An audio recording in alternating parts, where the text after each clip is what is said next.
The request. Will you promise me something, Daisy? James asked. I know you will probably say no, but I have to ask. Okay, honey, but it is hard to think of anything else but what is happening right now, I said, valiantly fighting back tears.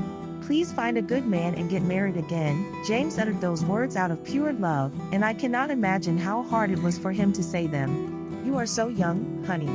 You have to get married again. How can you ask me to do something like that? I asked, half incredulous and half touched. I know you deserve love, and I apologize for not being able to give it to you for the rest of your life, he said. I reached my hand up and touched the side of his withered face. I nodded yes, just because I knew it would put his mind at ease. There is one more thing I need, Daisy, James said sheepishly. I don't want to die in this hospital. Please take me home. I told him I would talk to his doctor, and if she agreed, I would take him home.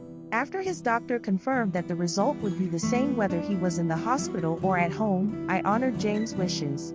The conversation of a lifetime. When we pulled into the garage and I removed the key from the ignition, my heart sank. I felt guilty that I didn't make him stay in the hospital and fight for more days on this planet. I felt like my shoes were lead as I approached the passenger door to get him out of the car. He was so emaciated, I carried him in my arms into the house. I gently laid him down on the living room sectional and placed a pillow under his head. Then after a few minutes, I gingerly removed the pillow and let him rest his head in my lap. Our life together has been more than I could have ever hoped for, Daisy. I am not afraid to die, I just hate that I have to leave you. These words still ring in my ears to this day. I told him I wanted to talk about our whole life together from the time we met up until this day. We spent hours laughing about how I tried to introduce him to one of my friends when he had every intention of marrying me. I stroked his soft, black curly hair gently and kissed his forehead. This would be the last conversation we ever had. I carried him to the hospital bed where he would leave this life just a few days after returning home. The last day. His remaining days became a cycle of me changing his diapers and sitting by his bedside, waiting for him to go home.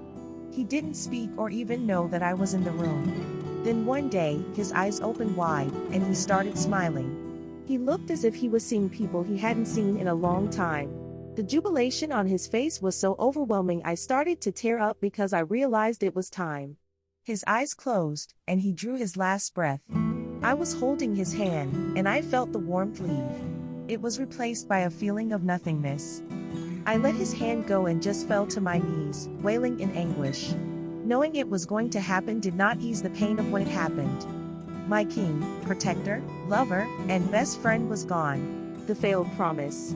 30 years since James' death, I still have not married a good man, though he requested me to do so.